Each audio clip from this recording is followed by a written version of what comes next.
Welcome, welcome to the Heads Together podcast. Thank you for joining me again this week. Good to have ya. This week, I am joined by the just beyond fab Erin Austin. Erin was introduced to me actually by one of my clients because she said, Jill, this is someone who you really need to see if you can get on your podcast because she talks about a subject that so many of us do not understand. And she was right. And the topic is IP, intellectual property. And Erin she has just such a great way of breaking this topic down and making it accessible for us, explaining what it is and why it matters or why it should matter to us as creators. And as she said, if you have a service business, you have an IP business. There's no two ways about it. Now, what that means for you might differ, but IP is something you have. So that's really interesting for me. This applies to all of us. Erin she's just amazing. She's a graduate of Harvard Law School. And she is a consultant and she works with women who are on that journey, like so many of you are, I know, of transforming their business from maybe it's a one-to-one coaching practice, a one-to-one consulting service, transforming that into a scalable version. So that means introducing leveraged offers. I talk about this a lot. Leveraging your time, leveraging your expertise, packaging that up into whatever that looks like for you. Is it a group program? Is it a digital course? Is it a workshop? There's lots of ways you can leverage. So Erin refers to those as wealth building assets, and that's what they are. She specializes in helping women scale their business through the creation of this IP-based revenue streams. So this is incredibly relevant and valuable for you, my lovely, lovely listeners. So I'm not going to go on too much. I cannot wait for you to meet Erin. Let's jump into the interview.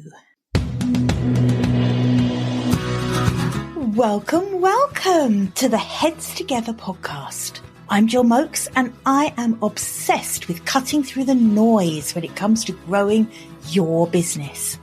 Each week via intimate coaching conversations and inspirational stories, I share what it really takes to get the results you want in a way that feels right to you. I am all about attracting higher ticket opportunities, building authentic relationships, and creating the abundant, full-fat version of your dream business. I mean, how many of us have beavered away creating a light version of what we really want? The thing is, I honestly believe when you're outstanding at what you do, there is no limit to what you can achieve. So, are you ready to put our heads together and make it happen? Let's go.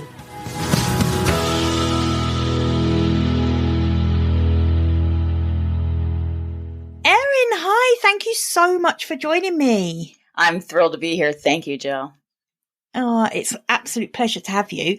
I was just saying to Erin before we jumped on, this is a really interesting episode for me because normally the guests I have on kind of tend to be in my sphere, if you like. So it tends to be topics that I know something about. I am so thrilled that you're joining us today because this is a topic that I really know nothing about. That gives me massive imposter syndrome as well when I'm coaching because I feel like it's a whole, it's something I should know about to be able to tell my clients about, and I don't. And that is the entire subject of IP, intellectual property. What it is, what it means for our business, how we need to protect it, all of the things. I feel like it's a black hole for me. Yeah. Well, it is my mission to illuminate the black hole. Having spent a career working with big companies where intellectual property is the value driver, I've come from it, frankly, with this assumption that everybody knows about intellectual property. And of course, we know how valuable it is. And so I love having these conversations where I can, help other people in expertise-based businesses understand the value of intellectual property in their businesses, because it is really important. Exactly. It is. And I'm hearing it. It is really important. And then I feel even more shame that I don't know what it is or what we show. I kind of loosely know what it is, but I don't really understand the implications of it. So I suppose my first question this is going to be really good because I've got like 1,000 questions. I'm going to try not to machine gun you with them. So tell me if I am. But the first question that I would love to ask you about is, from your time at Harvard and now coming into the kind of world of entrepreneurship, I guess. And like you say, having this realization that it isn't something that everyone knows about and it isn't something that's on everyone's agenda. Where do you tend to start with people? Where do you open the conversation about it? Yeah, I like to say that IP is everywhere. Intellectual property is the product of our intellect. So whenever we're using our brains, we are creating intellectual property. So if I record a podcast with you, here we are creating intellectual property. I post something on LinkedIn, I'm creating intellectual property. I create deliverables for my client. That is intellectual property. I go on Fiverr and ask somebody to create a logo for me. That is intellectual property. I mean, IP is everywhere. So, there's no shame in not kind of thinking about it because it is intangible. We can't put our hands on it, except, maybe a book is probably the only time, a painting. But, in our businesses, it's just what we do, right? And so, and we get paid for using our brains, but we're not thinking about it as we're also paid to create, to advise, to consult, and all those deliverables that can be used, for action steps, for an action plan, a strategy. If you're creating an employee handbook for someone, if you're creating marketing materials for someone, all those things are intellectual property. And so what we need to think about, what I like to start with, the issue isn't whether or not you're creating intellectual property. You are. The issue is who owns it. Do you own it? Or does the client own it? Or does the subcontractor own it? Because it's all about the ownership that we derive value from it. Got it. So the place to start is who owns it before even thinking about what to do with it or how to protect it or any of those things. We start with who owns it. Yes. How is that decided? Yeah. So under U.S. copyright law, the creator, this is the default, the creator owns the copyright in the material. So I am a marketer. I am engaged to create some copy. Let's say copywriter. I'm a copywriter. I'm engaged to write some copy. And I own it because that's the default. Unless there is something in writing with my client that says, client, you own it. Or I'm an employee of a marketing agency and then my employer owns it. On the other hand, if I'm a client and I engage a copywriter to write some copy for me, unless there's agreement in place, the copywriter owns it and I just have a right to use it. And so it all starts with whose is the creator, because the default is that the creator owns it. That's why we want to always make sure that we have agreements in place, written agreements in place that determines if we want something other than the default to apply, if we want someone else to own it, to make sure that that's in place. So the creation and ownership are bound together because the creator is the owner. But when we want to change that, we have to have something in writing. That makes complete sense. But what I suppose I'm wondering now is, what are the implications then for, say, someone like me? So I create my own content, but I also work with a copywriter sometimes for copy, and my virtual assistant certainly creates marketing assets for me, like social media captions and posts and graphics and things like that. And I'll be honest, I haven't got a faintest idea whether that was in the Yeah. contract. I mean, I signed a contract. I have no idea whether it makes me the owner or not. So what are the implications if it turns out that it's left as the default, which is that they would own it? Mm-hmm. What's the implications for me? The default is that the creator owns it and you have a non-exclusive license to use it, with emphasis on the non-exclusive. So if they wanted to use it for another client, they own the copyright and they could allow another client to use it. Now, as a practical matter, how popular will this copywriter be if they run around reusing content? They have a business reason to not do that, to always make sure that it's original. And as a practical matter, very few people sue over copyrights unless it's very, a movie, music, things like that. Yeah, clear plagiarism or something. Right, exactly. Yeah. But where it really comes into play. And so, a lot of times you'll have no issues because you have your copy, you do your thing, there's no conflict, nothing ever happens, right? It's never an issue until it's an issue, right? Right, until you blow up, until, your video goes viral and then someone goes, wait a minute, that's mine. Or, you want to sell your business. And they do legal due diligence and they're like, wait a minute. They look at your contracts like you don't have any contracts for any of your, your framework or your courses. Like, who did you create them yourself? Well, no, I use this contract. Or like, but you don't have anything in writing. And so then they can't buy that because you don't have the exclusive rights in it. So your problems happen when the real value comes into place, right? And certainly if you are using someone to create things that will generate revenue, like courses or frameworks, something that you want to make sure that you have exclusive rights to, you really do want to make sure that you have written agreements and that it says what you needed to say, which is that you are the exclusive copyright owner. What's really interesting for me with that is that those kind of things, so for example, the leveraged offers like digital courses, like group coaching programs, all of those things that my clients look at as ways to scale beyond their one-to-one practice are the very things that they do need to protect. Because I guess if you're a one-to-one coaching practice, you're never going to sell that business. That business is you. That's a lifestyle business. That's not a business you're going to sell. The moment you start introducing things like digital courses and programs, etc., suddenly you've got assets within that business that make it a saleable business. So now that makes complete sense that this could come round to bite you if you don't understand this. We're much further down the line. And the whole point of people creating these kind of assets generally is because they want to scale their business. Right.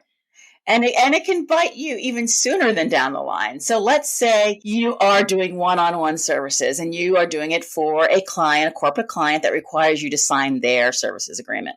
Like many of them do. They'll have their own template. They want all their vendors to sign their version. And the default language in that services agreement is that the client owns all of the deliverables. And so you create a workshop for them and you deliver it. And they're like, great, I own everything now because that's what my agreement says. But part of the things in that workshop, that's, part of your expertise and your genius. And so you go to the next client and the next client has their agreement that says they own everything. And you use some of the same materials because why wouldn't you? Except now you have these other people, another client that owns your workshops. And then someday you go, you know what? I don't want to just do one-on-one. I want to create some signature workshops that are standardized that I'm now selling, either on a standard as a productized service or I'm making a course out of them, one of the two. And so now instead of just your one-on-one clients getting these things, and frankly, client A will never know what's in client B's workshops, right? Because they're never see it. But once you start putting them on the internet and people can start accessing them, suddenly, wait a minute, I thought that was our workshop that you created for us. And so just that stage, you can start getting into trouble if you're not really clear about who owns the elements of your workshops. Well, that makes complete sense, because if you've created something for one client and they are then portraying that as exclusive and original, and then you've got client B who is also portraying it as exclusive and original, I guess I can see how that hot water is going to start rising quite quickly.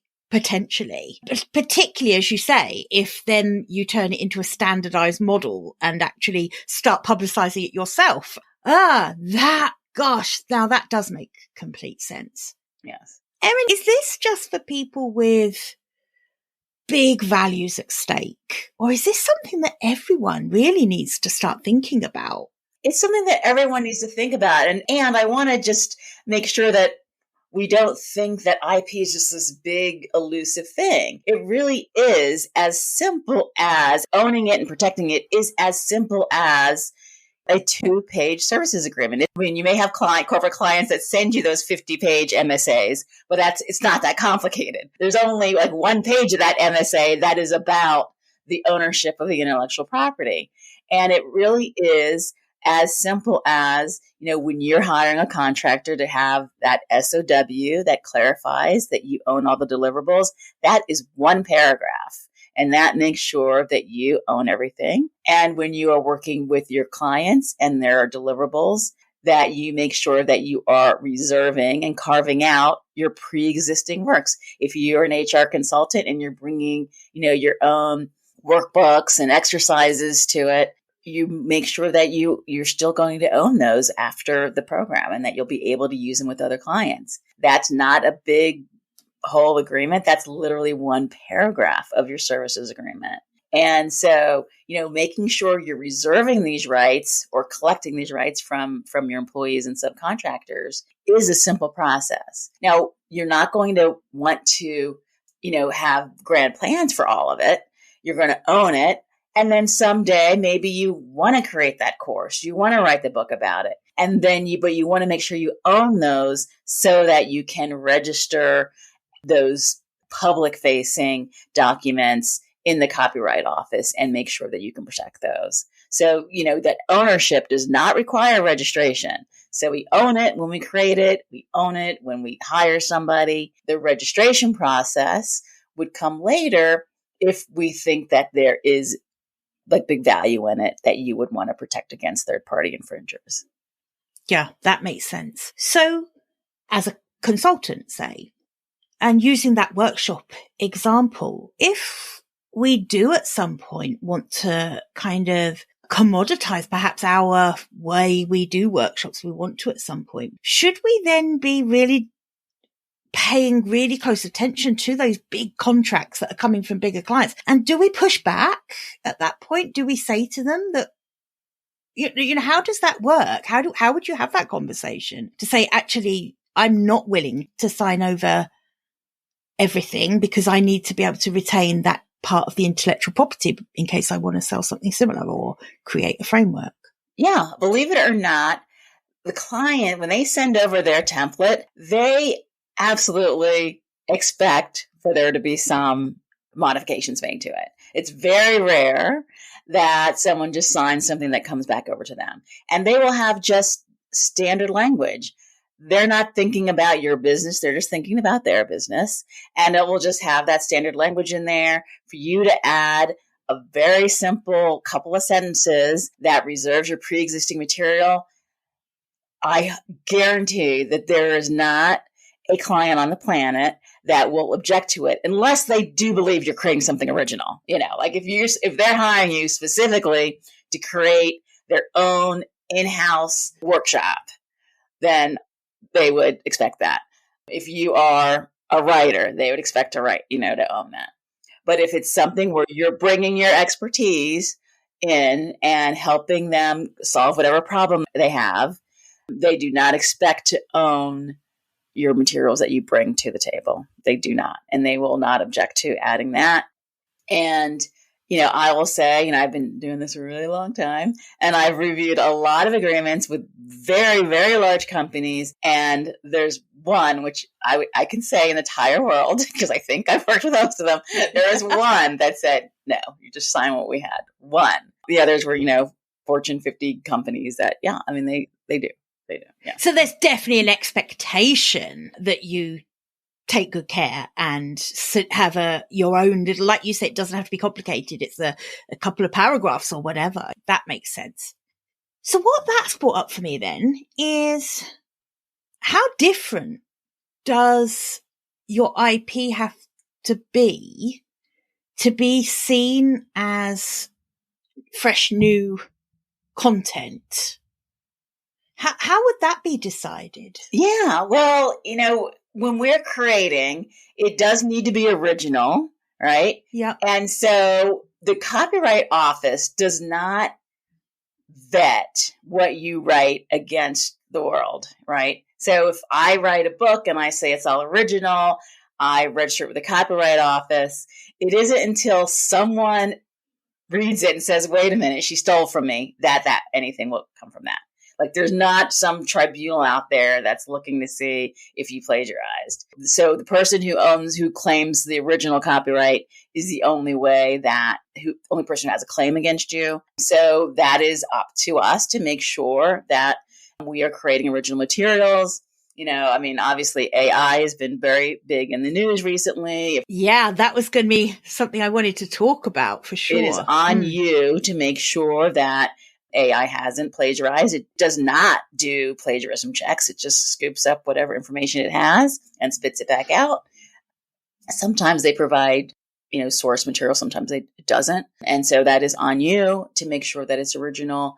One of the things that people will come up against is they have been certified. So they've taken some certification program and they have received training, and maybe they even received an assessment or things like that they're using with their one-on-one clients. It's fine to use those materials with your one-on-one clients, but you can't then put that in a course and sell it as your own. Even with attribution, you can't do that. You have to have permission to do that. So yeah, attribution is not permission, by the way. So just by linking to someone or telling someone that's where you got it from, that is not permission. So I'm really glad you said that, because I do think there is sometimes this school of thought that credit, everyone says, make sure you credit okay, but that's not getting permission to reproduce something. Right. Yeah. Yeah, just to detour into that for a second, permission, it's required. It can be implied, so it doesn't have to be in writing, but we should have it in writing just to make sure we understand the terms and everything. But a license is literally permission to use someone else's intellectual property, and you need to get that either from the owner or someone who has the rights to sublicense it. And so it should be clear any third-party materials that you're using to make money. So you want to make sure that you have rights to use it. If you're putting something on your website, quoting someone on your website, and you put a link to it, you don't need to run out and get licenses for all of that. But you also want to be prepared to take it down if somebody says you don't like it. They don't like it. But if you are investing in products or other materials that incorporate other third parties' materials, you want to make sure you have licenses for that before you make those investments. Not only, is the possibility of being sued for infringement, but obviously it looks bad to, your clients and to anyone who bought it, that you've got to say, hey, sorry, I actually didn't have rights to these materials that I sold you. You just don't want that to happen. So, yeah. And I think that is something that, as coaches and consultants and service providers, that's something that really should be top of mind, because I do see this a lot in terms of, imagery. I think we're fairly comfortable with now. We know which sites we can download and use from. But again, even that, it is worth checking. If you're downloading images from a royalty-free site, you do still need to check the license, don't you, as to what you can use it for. Yeah, some might be just for your website, but you can't put them in a newsletter or something so there are different uses, yes. Yeah, exactly. So I think that's something to definitely be aware of. Mm-hmm. Yeah, it's funny, isn't it? It's one of those subjects that once you start thinking about it, it's like a spider web. So my brain is going out and out. Well, you realize how applicable it is to so many areas of your business. You do. And there are certain things in business that you really pay attention to and wouldn't dream of neglecting or ignoring. Mm-hmm. And this just feels like an area, the whole area of IP feels to me like an area that we, and I'm not talking about you definitely, but we, as in us masses, don't understand enough. And so we kind of ignore it.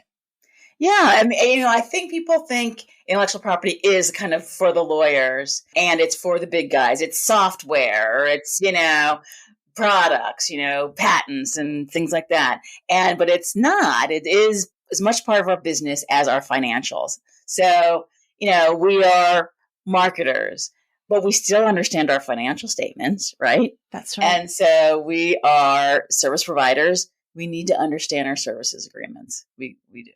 Yeah. And we talked about some of the kind of exposure of not doing that.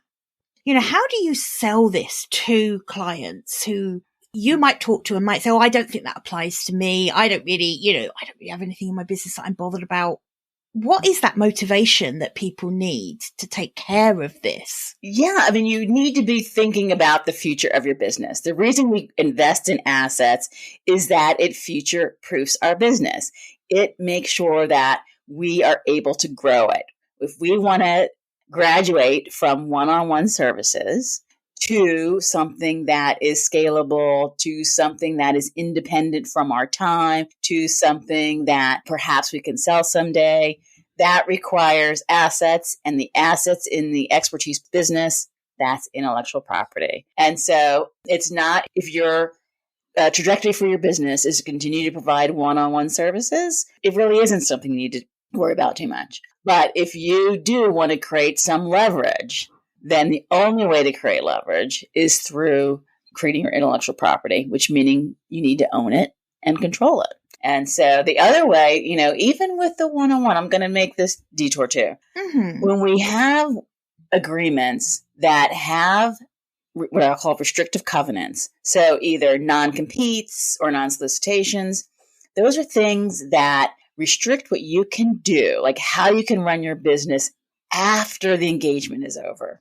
And these things burn me up. I'm anti non-competes. That is your expertise, and you should be able to use it with every competitor in your vertical if they want to work with you. Because we have non-disclosure requirements. We can't share what we learn with one client with another client. But my expertise, I can use my expertise with everyone who wants access to it. And, when we agree to things like non-competes, we prevent ourselves from creating niches. What is a niche? It's a group of competitors, right? Oh gosh, that's interesting. That's very timely. I've been talking a lot about niches this week. Yeah. So you cannot have something that restricts your use of your expertise. So even if you want to stay one-on-one, you still need to be mindful of those services agreements and understand anything in there that will restrict your ability to even provide your one-on-one services. Yeah. Gosh, that does make sense. Straight away, as soon as you said we're all about niching down, it makes our marketing so much easier if we have a clearly defined niche. But certainly that is an aspect I hadn't thought of. The minute you do niche down, especially if you get very niche down, so that you are working with a pool of clients who are very similar. Yeah. And we go back to those templates. Yeah. I mean, a lot of times they'll automatically have the non-compete language in there and people just sign it because they think but you don't. You don't. You tell them, no, I will keep your information confidential, but I need to be able to use my expertise in my niche.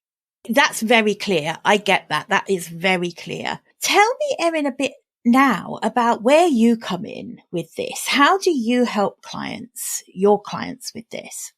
Yeah, well, I like to help them understand the rights flow. So the rights that come into our business through our original creation, through our subcontractors, through third-party licenses, and I call that like our reservoir of rights that we can create assets from. But to also understand how we lose those rights through non-competes, through services agreements where we're granting too many rights to our clients. Yeah. Getting our hands tied behind our back. Yes, exactly right. And so we create this bucket of rights. And then from that, how can we leverage that? We don't create intellectual property because it's pretty, even if it is. We create it because we want to deploy it in some way to help grow our businesses. So what's the best way to deploy it? If you are someone who does one-on-one workshop for your clients, is there a way to take that bucket of rights to create some productized services from it, or some standardized workshops from it? Or, maybe you have clients that you've been going to one-on-one with them and they have offices all over the country and they could keep you busy for a year going around to all these places. But guess what? That means you're not working with any other client. You're not working on any part of your business. All you're doing is doing these one-on-one services. So let's put it into something that we can license to the client, that we can train someone there to deliver your workshops so that you can get the revenue from those workshops without having to run all over the country. And it allows you to, continue to develop other parts of your business. Or maybe you have a specialization that other consultants would love to have access to.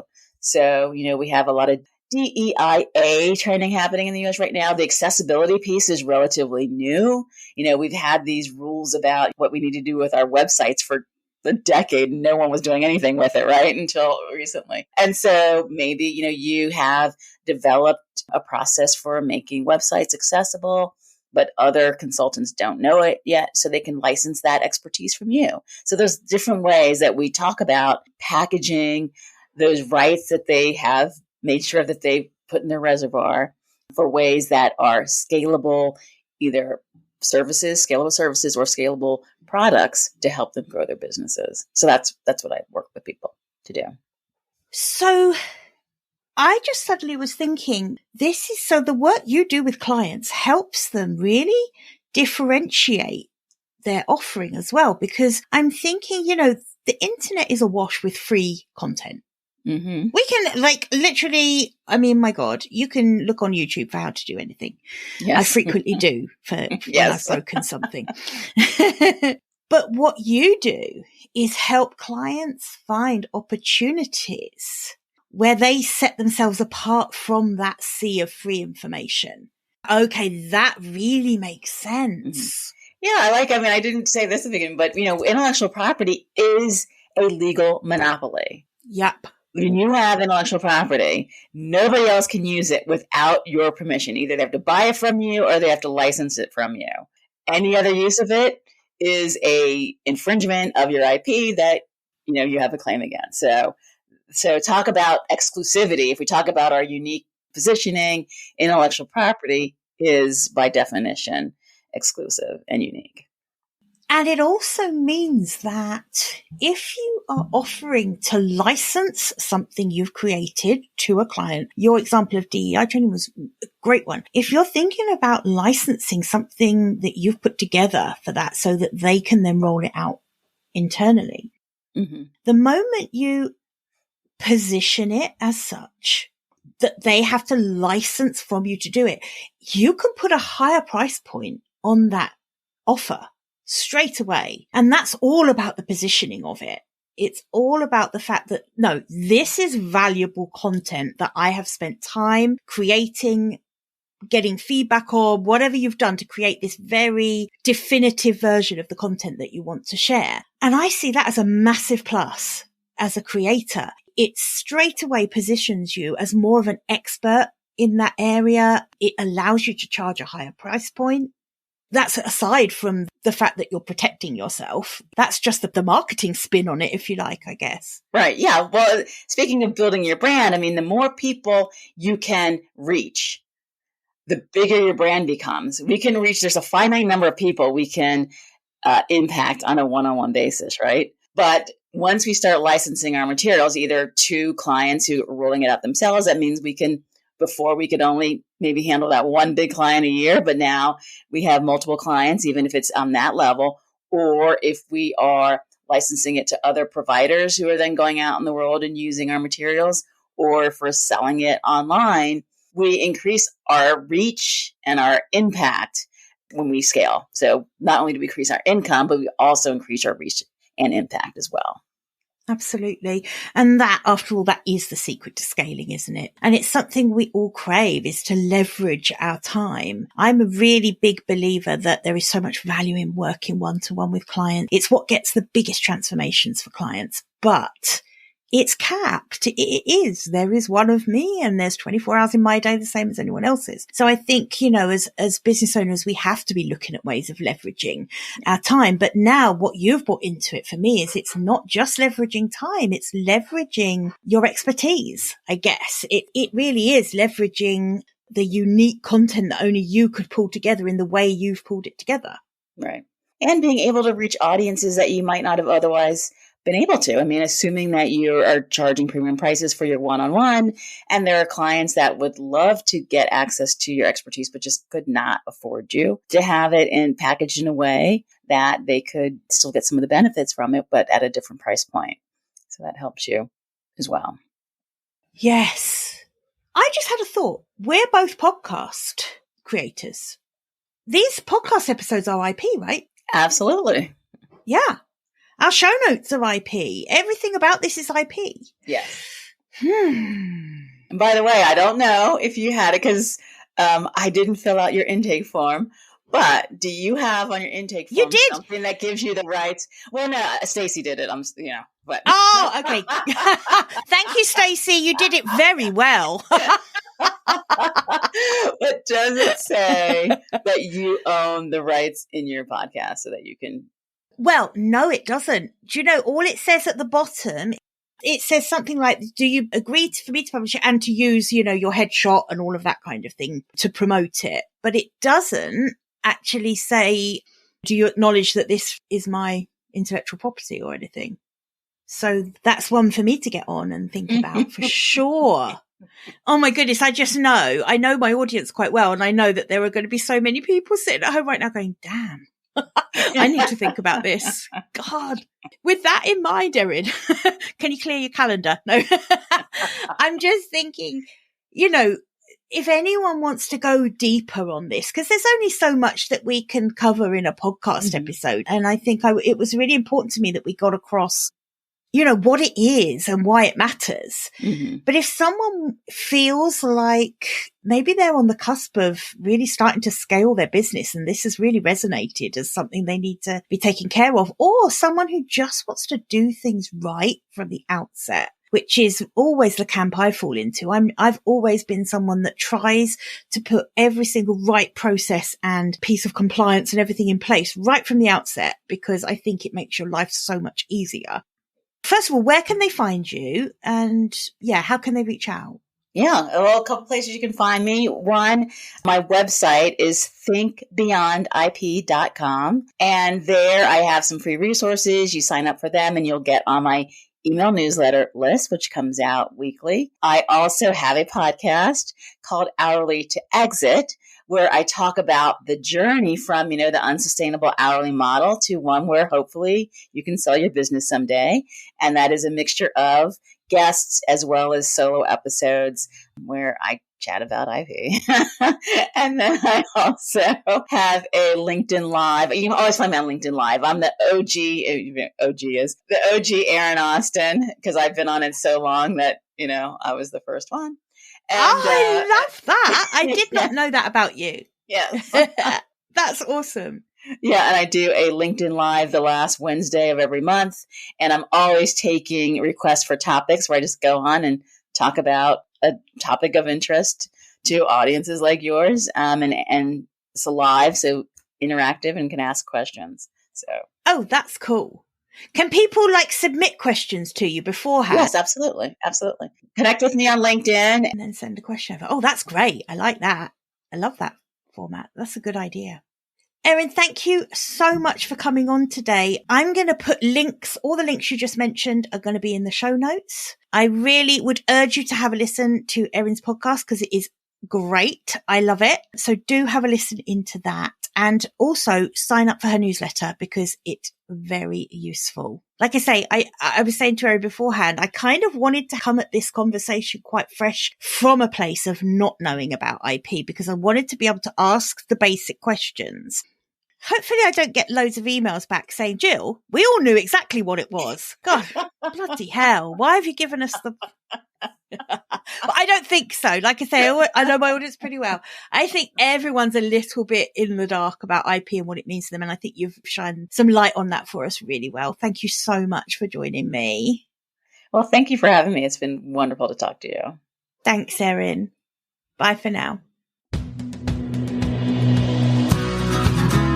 I hope you enjoyed this episode and that getting our heads together this week has filled your mind with what's possible. If you love the show, would you do me a massive favour, please? Would you leave a 5-star rating on Apple Podcasts?